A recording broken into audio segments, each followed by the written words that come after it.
Ministers are mocked after boasting of using £235 million taken from the cancelling of HS2 to mend roads in London. Now, I'm all for cancelling that ridiculous money pit, the HS2 joke, because it would have been way too expensive. Now, but what I would say is, if you take the money saved from that and you spend it all, or 235 million quid of it, on mending London roads, so you're talking about a rail system in the far north and roads in the south. Where's the levelling up in that? Well, do you know what's absolutely astonishing about this? Rishi Sunak actually announced in Manchester at the Conservative Party conference that HS2 was no longer going to go to Manchester. I mean, it's like, come on, rubbing salt in a wound here. We've just wasted a load of money, loads on lawyers and consultations, billions of taxpayers' cash on absolutely nothing, on a vanity project and a Tory infight as per usual.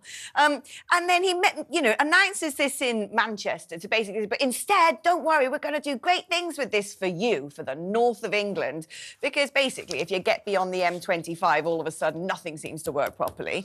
And it's not going to do that. It's going to just repair a few potholes in London instead. Ridiculous. Let's move on to The Crown. Dominic West, he played Prince Charles in that hit drama loosely based on the royal family. And he said that he understands criticism, and he, too, understood the discomfort surrounding, playing these real-life people and turning them into sort of popular entertainment. And he said, I'm still uncomfortable with the thought of anyone being fair game or anyone's private life being made public. But I wonder why he did it. Yeah. I wonder how much you reckon The Crown was paying people to play. Probably £2. Oh, I don't think so. I don't think so. A microsecond. But do you know what? Let's have a look. There's Dominic in The Crown playing Prince. Dominic, big fan, by the way, but you cannot have your cake and eat it too. You took this money to star in a production that basically humiliates and embarrasses the royal family. Your choice, but don't start saying, oh, you felt uncomfortable about it, because if you've really felt uncomfortable about it, you shouldn't have done it. But what I would say is, I was watching The Crown last night while nodding off on the sofa, as I tend to do at 4 o'clock in the afternoon in the middle of winter, and I was thinking, wow, Dom is pretty flattering to sausage fingers King Charles, isn't he? Because Dominic West is quite a sort of dashing, quite a sexy, he's sort of got something about him. He's a very charismatic man, and the character he portrays in The Crown is sort of, well put together and thoughtful and philosophical and handles everything with aplomb. And I kind of think, if I was King Charles watching this, I'd be like, yeah. Yes, indeed. And the writer Peter Morgan, who's not a royalist, insists that he hasn't read a word of Spare, saying, I didn't want his voice, that's Harry's voice, to inhabit my thinking too much. Oh, shut up. Right, let's move on. Premier League footballers. This is becoming a bit of a scourge that gangsters are flying over from Europe, Albania, places like that. And they're targeting, before they even get on the plane, they target Premier League footballers, because they're very rich, they have lots of bling, they have valuable watches, and they're raiding these houses, and sometimes the players themselves get caught up in it. And apparently they are now spending thousands and thousands and thousands of pounds hiring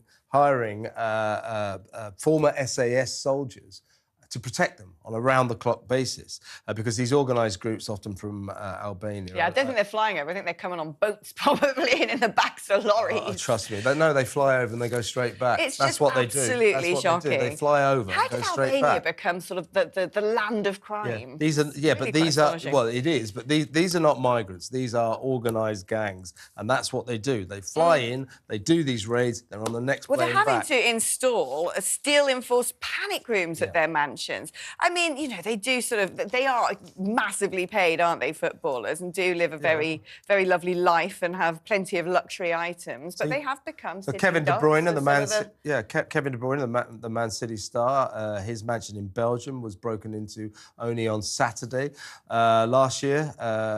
Raheem Sterling suffered the same thing. Paul Pogba, Victor Lindelof, Jesse Lingard, and the list goes on. It's becoming a real problem problem, and you can't blame these footballers for hiring protection, but surely in this modern world they shouldn't have to. That's terrible. Now, this is funny. Now, a BBC breakfast reporter, Ben Boulous, was at a food market store, a kind of warehouse place, and he was doing it's in Birmingham. He was doing a sort of report to the OB, as we like to say in the and this kind of foreman walks up behind him and thinks he's a staff member. So, oi, can you go? Anyway, he has to put the foreman straight. Let's watch this. But the rate at which those prices are rising has slowed down again. Now, they look at a typical basket of goods and services. I don't work here, I'm just doing the news. Sorry, the typical basket of goods and services has gone up in price. So that they look at a typical basket of goods and services. I don't work here, I'm just doing the news. Sorry. Why is he dressed up like he is working there? Because there are plenty of people not wearing quite a good point, vests. actually. There are people in the background walking around not looking like they're working there. Why is he standing there looking like he's working I think there? he should have taken the instruction and done what he was told. I think he should have done go and get that parcel. talking. Yeah, sorry, Studio, I'm off to get this parcel. Multitasking, not a man's forte. Now,